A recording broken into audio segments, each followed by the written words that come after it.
Invertir conlleva responsabilidades y una de ellas es el pago de impuestos. En este video te voy a explicar qué impuestos debes de pagar en las principales inversiones del país para que lo tomes en cuenta.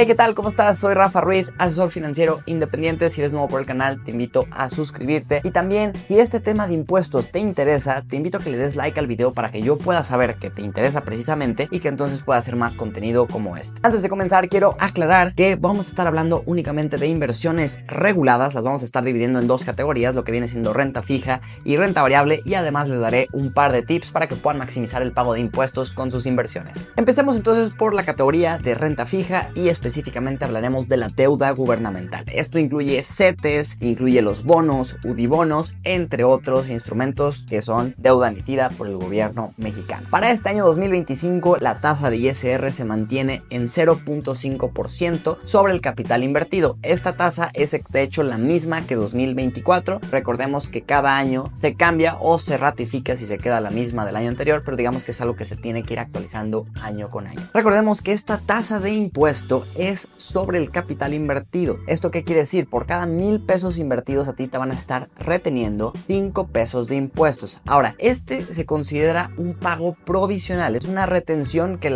digamos en este caso el intermediario financiero o la plataforma de cetesdirecto.com están obligados a retenerte, digamos como para garantizar el pago de los impuestos. Pero ya en tu declaración anual es cuando se va a hacer el cálculo correcto de cuánto es lo que debiste de haber pagado. Puede llegar a tener saldo a favor o puede llegar a haber una situación en la que tengas que pagar más impuestos correspondientes a esas inversiones. Aquí es importante mencionar que si tú no estás obligado a presentar tu declaración anual, entonces puedes simplemente omitirla y lo que tú hayas pagado se va a considerar ya, o lo que te hayan retenido, perdón, se va a considerar ya como un pago definitivo. Toma en cuenta que si no estás obligado por otras cuestiones a presentar tu declaración anual, pero generas más de 100,000 pesos al año en pago de intereses, eso ya te obliga forzosamente a tener que presentar tu declaración anual. Hablando específicamente de CETES, todos los intereses que hayas generado en CETES, si tú presentas tu declaración anual, se va a hacer el cálculo del interés real. Recordemos que el interés real es los intereses que generaste quitándole el efecto de la inflación, porque si tú tuviste una tasa durante todo el año, por decir algo, del 10%, pero la inflación fue de un 5%, tu interés real realmente fue un 5%. Entonces en la declaración anual se va a hacer el cálculo de cuánto de todo lo que generaste de intereses por CETES fue en efecto una ganancia real, y eso se va a acumular a todos tus demás ingresos y terminas por pagar la tasa de ISR que te corresponda por el rango en el que quedó tu ingreso anual total. Para el caso de los bonos, UDIbonos o cualquier otro instrumento de deuda gubernamental que pueda tener una apreciación o depreciación de capital, la parte del pago de los intereses, que por ejemplo en los bonos y UDIbonos es de forma semestral, los meses de julio y diciembre, o junio y diciembre, perdón, en estos casos la parte del interés funciona igual que lo que acabo de explicar con CETES. Sin embargo, sabemos que un bono o un UDIbono puede tener una apreciación o depreciación de capital, lo cual nos puede llevar a generar una ganancia o pérdida si decidimos vender anticipadamente, o incluso si conservamos a vencimiento y por ejemplo tú compraste el día de hoy un bono en 88 pesos y cuando vence su valor nominal son 100 pesos, esa diferencia, esos 12 pesos va a ser una ganancia de capital, y en este caso la ganancia de capital que se obtenga por la enajenación de bonos o UDIbonos o cualquier otro instrumento de esta característica paga el 10% de impuestos sobre la ganancia. Este no se retiene a diferencia del pago que se hace si se hace del 0.5%, y más bien en tu declaración anual tienes que revisar cuál fue ya en tu ejercicio fiscal tu ganancia de capital por este concepto y pagar entonces este 10%. Y aquí viene el primer tip que te voy a dar para maximizar el pago de impuestos en tus inversiones, ya sea que sea para ti o para la gestión de tus clientes. Y básicamente es, si tú tienes un cliente o eres tú una persona que tiene un perfil conservador, que quiere estar invirtiendo en instrumentos de deuda, pero su horizonte de inversión es mayor a un año, en lugar de por ejemplo estar en un CETE que tiene un plazo específico, puedes entrar a lo que se le llama un peso hedge, que básicamente es un ETF o un fondo de inversión que invierte realmente en deuda de corto plazo del gobierno de Estados Unidos, pero también con una estrategia de derivados, particularmente de swaps. Se aprovechan del diferencial de tasas que hay entre México y Estados Unidos para obviamente entonces estar generando también hay una ganancia con esos derivados, y se puede entonces generar un rendimiento muy similar a CETES, pero con una gran ventaja fiscal, que como cotiza como un fondo de renta variable, no se se van generando retenciones de impuestos cada con este instrumento, como si pasaría por ejemplo con un CETE, y más bien entonces hasta que tú decides vender vas a pagar como si fuera un instrumento de renta variable el 10% de la ganancia de capital. Y esto entonces las ventajas que nos da es que nos permite hacer más interés compuesto con ese impuesto que debiéramos de haber ido pagando conforme fueran venciendo nuestras inversiones, y que solo pagaremos hasta que decidamos vender. Por eso digo que es para clientes conservadores o personas conservadoras que puedan tener un horizonte de inversión un poquito más de un año, pero que quieran estar en instrumentos de renta fija. Y hablando de alternativas de inversión, desde el momento en que decidí ser asesor financiero, tuve muy claro una cosa: quería tener en todo momento una cartera de productos lo más amplia y completa posible. Si tú hoy ya eres asesor financiero y estás buscando ampliar tu cartera de productos, ACF, el patrocinador de este video con más de 74 años de experiencia capacitando a agentes de seguro, tiene una propuesta muy interesante para ti. ¿Quieres saber cuánto puedes ganar en tu primer año? Agenda una llamada en el link que te voy a dejar en el comentario fijado y en la descripción de este video. Muchas gracias a nuestro patrocinador ACF por hacer posible este video. Continuamos con la siguiente categoría, que vienen siendo entonces los pagarés bancarios, que estos básicamente funcionan igual que CETES. De ahí nos seguimos a las SOCAPs y SOFIPOS. Las SOCAPs son las cooperativas de ahorro, y las SOFIPOS, bueno, seguramente las conocen ya muy bien si son personas recurrentes a este canal, que son sociedades financieras populares, también un instrumento o una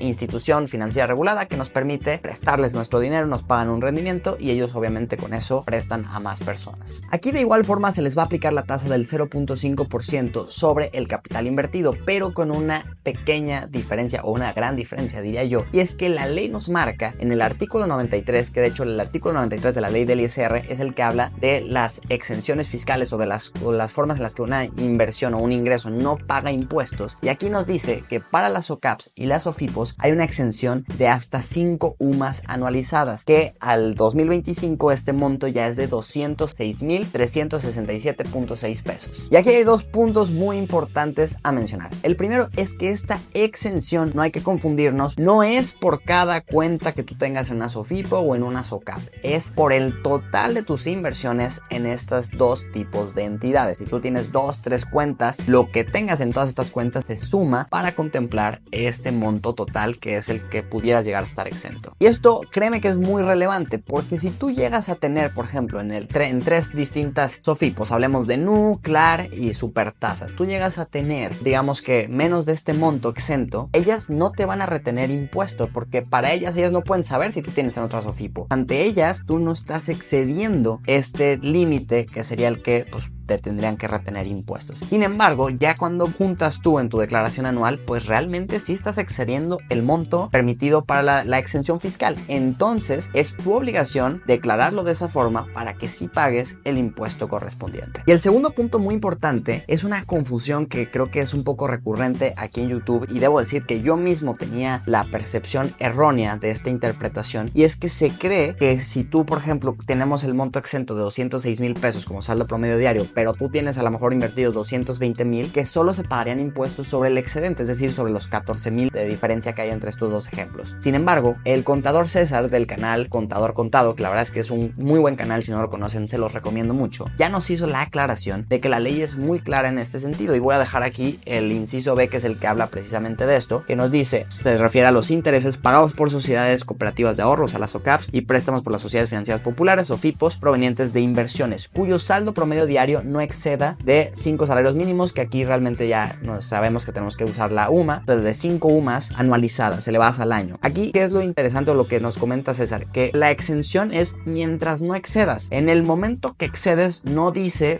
pagarás sobre la diferencia, simplemente dice si excedes, ya no es válida la exención. Entonces, conclusión de esto, solo tenemos la exención fiscal mientras nuestro saldo promedio diario entre todas nuestras inversiones en SOCAPs y SOFIPOS no exceda las 5 UMAs anualizadas, es decir, los poquito más de 206,000 pesos en este 2025. Y bien, continuamos entonces con las inversiones de renta variable. Lo primero que vamos a hablar son de las ganancias de capital. Recordemos que la ganancia de capital en una inversión de renta variable pues básicamente es la diferencia entre el precio de compra y precio de venta. Tú compraste, por ejemplo, una acción de Apple a $100, por decir algo, y un año después la vendes en $120. Esos $20 de diferencia son tu ganancia de capital. Esto aplica también para fondos de inversión y ETFs de renta variable que cotizan en la bolsa mexicana y en el SIC, que bueno, al final es en la bolsa mexicana a través del SIC. Lo más importante a entender de este impuesto del 10% sobre la ganancia de capital es que la institución financiera no te lo va a retener. Volviendo a mi ejemplo, yo vendo después de un año mis acciones de Apple en 120, tengo 20 de ganancia, la casa de bolsa no va a llegar a decirme, Rafa, te voy a retener el 10% de esos 20, es decir, te voy a retener $2. No lo va a hacer. ¿Por qué? Porque esta ganancia de capital se va acumulando durante todo tu ejercicio fiscal, durante todo el año, y se va neteando también contra las posibles pérdidas. Imagínate que después yo decido, por decir algo, no sé, comprar acciones de, no sé si Yeti de hecho sea una empresa pública, pero decido comprar acciones de Yeti a $100 también, y sabes que les va muy mal, van a la baja, y después de un año, igual que la de Apple, yo la vendo en $80.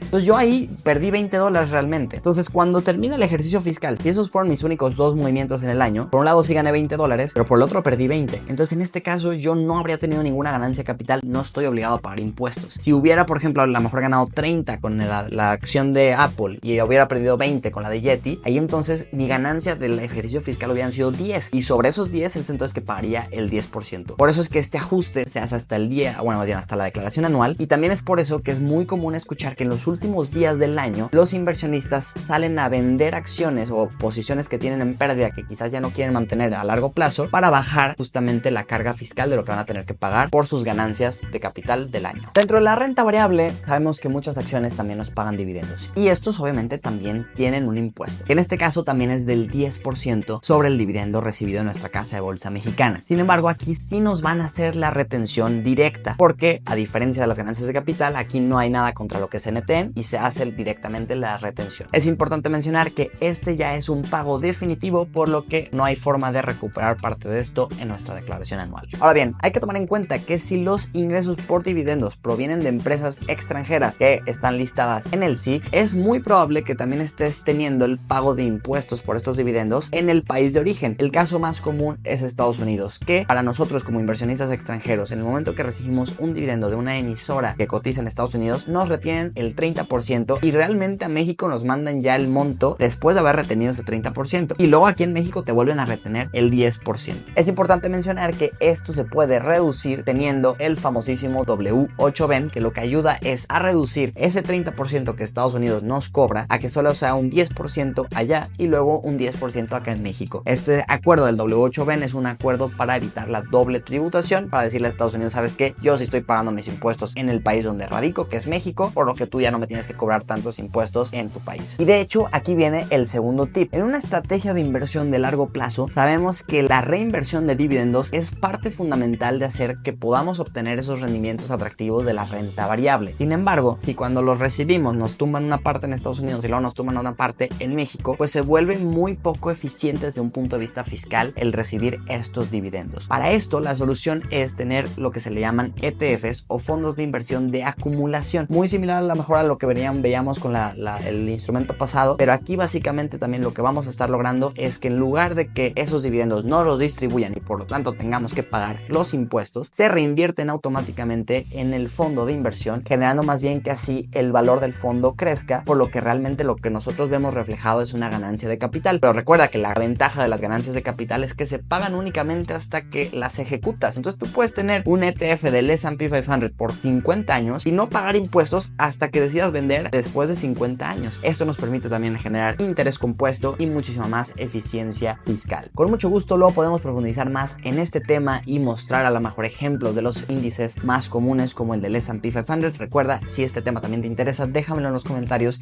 y dale like al video para que yo lo sepa. Finalmente, dentro del mundo de la renta variable están lo que son las fibras, que sí tienen un tratamiento fiscal distinto a lo que ya hemos mencionado para la parte de ganancia de capital en bolsa y también lo que son los dividendos. Recordemos que las fibras hacen distribuciones y estas distribuciones pueden ser por dos formas: a resultado fiscal y a reembolso de capital. Cuando es a resultado fiscal, la casa de bolsa te va a retener un 30% provisional, mismos que después tú en tu declaración anual vas a acumular a tu ingreso total, y entonces dependiendo la tasa de ISR que tú pagues, que puede llegar a ser de hasta un 35% dependiendo de tu nivel de ingreso, es que entonces sabrás el pago definitivo que tienes que hacer, por lo que puedes llegar a tener un saldo a favor de eso que te retuvieron de tus fibras, o pudieras llegar a tener que pagar un poco más. La razón por la que estos no se consideran de la misma forma que un dividendo es debido a que realmente para el SAT estos se acumulan más bien como ingresos por arrendamiento, por lo que aunque nosotros le llamemos dividendos, realmente el término correcto no sería un dividendo, es una distribución por el arrendamiento de bienes inmuebles a través de una fibra. Para el tema de las distribuciones que son a reembolso de capital, estas tienen la gran ventaja, como seguramente ya lo sabes, de que no pagan ni un solo peso de impuestos. Ahora, esto último que te acabo de mencionar no haría mucho sentido si sobre la ganancia de capital sí se pagaran impuestos, porque al final recordemos que cada que recibimos un reembolso de capital, nuestro costo promedio se reduce un poco, por lo tanto haría que nuestra ganancia de capital, si decimos vender, subiera, y entonces ahí es donde pues pagaríamos el impuesto si es que hubiera para la ganancia de capital. Pero la otra gran ventaja de las fibras es que en el momento que tú decides vender, si tienes una ganancia de capital, aquí la tasa de impuesto también es cero. En el tema de las fibras, la verdad es que podríamos profundizar mucho más a detalle y sí estoy planeando hacer en un futuro un video más específico sobre eso, así que suscríbete y activa las notificaciones para que no te lo vayas a perder. Y bueno, eso ha sido todo por este video. Si crees que hubo alguna inversión que no cubrí y que te gustaría saber cómo sería el tema del pago de impuestos con esa inversión, déjamelo en los comentarios para yo tomarlo en cuenta. Te los puedo ir respondiendo. Recuerden que respondo todos los comentarios y también, si es relevante, trataré de preparar un video para traérselos lo más pronto posible. Muchas gracias por ver este video. Nos vemos pronto en uno nuevo.